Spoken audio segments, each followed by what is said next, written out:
Shabbat Shalom. 2002, 2003, I lived in Jerusalem. And it was right at that time when there were a lot of suicide bombings. It was towards the beginning of the Second Intifada, or actually the middle of the Second Intifada. And Jerusalem is a small city, really quite small. But there was a period where every week there was a bombing in the city. And all around the city, there were these makeshift shrines of flowers and pictures of the deceased where buses had exploded. And those whom I knew had been in the city for 3 years, since the beginning of the Intifada, were really quite traumatized. And just too many calls, too many close calls, too many friends gone. I remember the one made calculations all the time. Avoid the buses at peak times, when suicide bombings often were known to occur. And if you were in a bus or in a public area and someone looked like they didn't belong, at times you move as far away from them as possible. Or simply walking down the street. If a bus came driving down, you walked far away to the farther side of the sidewalk. And you thought about probabilities, statistics. And there was a fear, a sadness, and a resilience. And this week, after the shooting in Texas, I found myself starting to think about in the same way about my children, their schools, and their lives here. It's horrible. And I know for others, they have been thinking in that way. Some others have been thinking that way for a long time already. And human beings can live for a short amount of time in that stress, but over months, over years, over decades, just exhausting, debilitating. In this nation, it's just been too long. Columbine, Virginia Tech, I was a journalist in Canada when Virginia Tech happened. I was the one who covered it for the National Post in Canada. 33 dead, and Sandy Hook, 28 dead, and the Pulse nightclub, 50, and Las Vegas, 60 and 500 injured, and Sutherland church shooting in Parkland and Pittsburgh, Tree of Life, and Buffalo, and now Robb Elementary, Uvalde.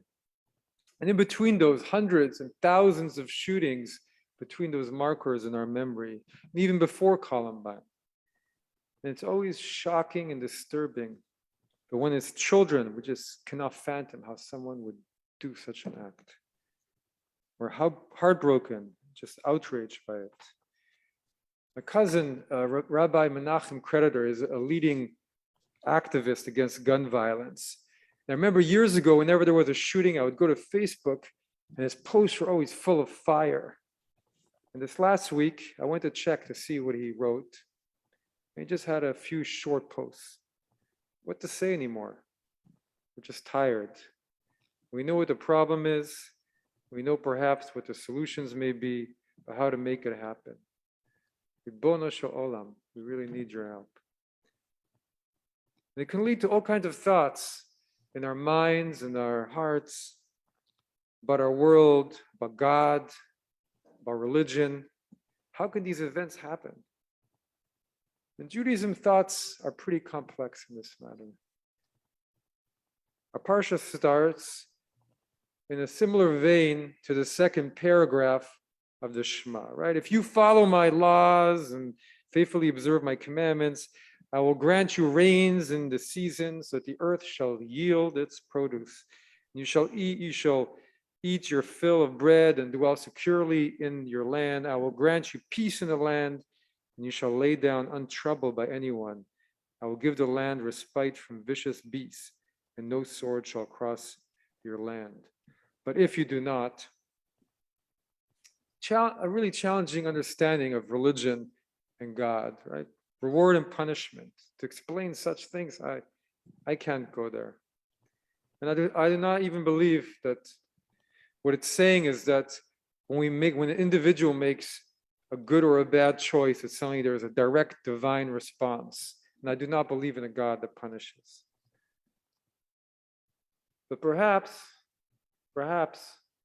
what it's saying is that if you looked at all that happens in a wide society from the inside, and if you see a repeated pattern of difficult symptoms coming to the surface, then perhaps there is something that's not healthy in the overall body, in its balance, in its alignment with its moral and ethical and spiritual aspirations.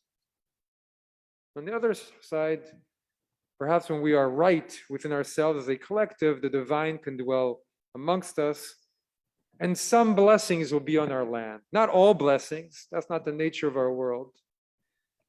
And as the Baal Shem Tov, what he says about the second paragraph of the Shema is, when we are doing what we are supposed to do, when we are aligned with the rhythm of the world, of the universe, with the rhythm of our planet, then everything will flow.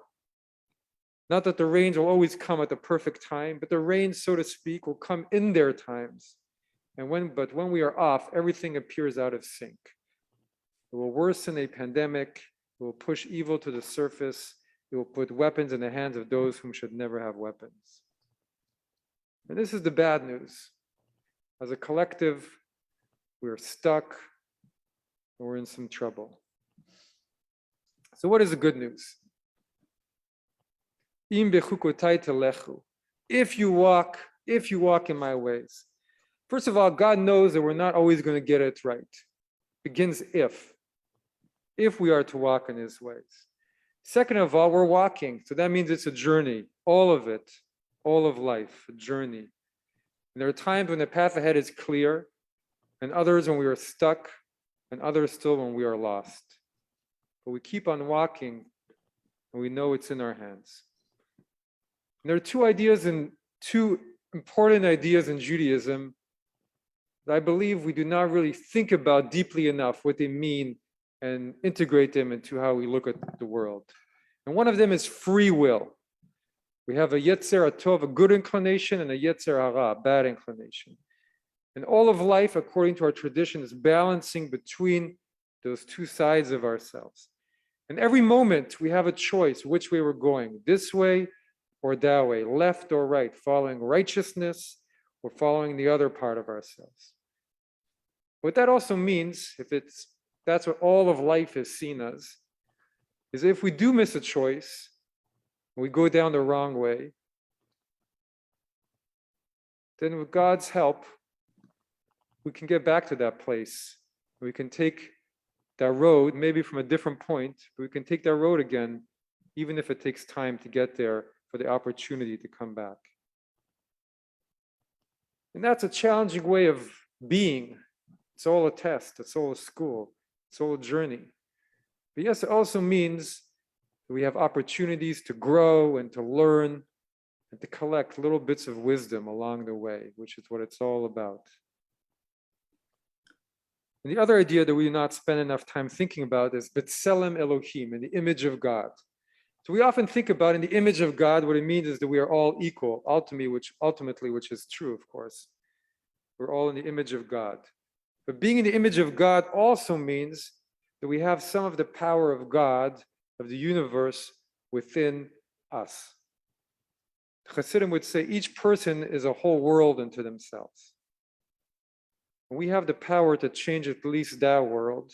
And by changing that world, we can change our collectives and we can change the broader world. The Talmud has a story where it says a heavenly voice came down and said, the whole world is sustained because of Hanina ben Dosa, my son. And the Baal Shem Tov says, what this is saying is not that God sustains the world because of one person, the goodness of one person. But rather what he says is the word for because of my son, because bishvil, also means through the path. That Hanina ben Dosa, through his own actions and work, made himself, his life, a pathway through which divine truth and righteousness could flow into the world and to those around him. And so each of us can be, with tremendous power, a path for divine qualities like joy and peace and truth and righteousness and goodness and glory and splendor and wisdom, beauty. And that can change our families, our communities, our society, our planet.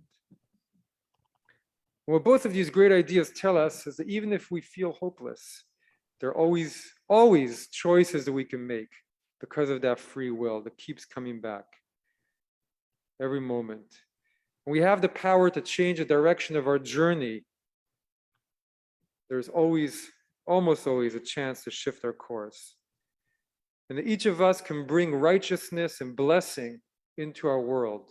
And no more and no less is expected of each one of us. It is not a very pleasant time to be living through our collective journey right now. Just a time of fear and despair and everything changing. But let us do what we can with all of our might and believe that we can and will get better. As I mentioned at the beginning, my cousin, who's a leading gun activist against gun violence, so when I first went to see his Facebook, there were those few short comments. But a day later, I went back, and there I saw there were 10, maybe more posts suddenly there. Poems and video reflections he'd recorded, and live sessions and reposts and messages about his pain or our pain, being unable to find words for what's happening, of just sitting with grief, of calls for actions, of lists to show the magnitude of what was going on, of visuals locally where he is living, and of just finding the energy to continue on despite being tired. There is an Eastern story. I was at an interfaith event last week, so it's therefore on my mind. It's of a holy person who comes to a river and he sees a scorpion lying on a leaf about to drown and die. So he goes over to pick up the scorpion, and the scorpion stings his hand. But still he tries to pick it up again. And then the scorpion stings him again. And again he goes to pick it up, and again the scorpion stings him again and again and again. At the end of it, a passerby who was watching approaches him and says, "Well, why did you keep picking it up?" And he says, "It is a scorpion. It is refusing to give up its way of being in the world, which is to sting. Should I abandon my way of being in the world, which is to save and repair?" Let us never abandon our way of being in the world, which is to save and repair. Let us never forget that it is all a journey. It is never lost. We have the power of the divine to make change. Shabbat Shalom.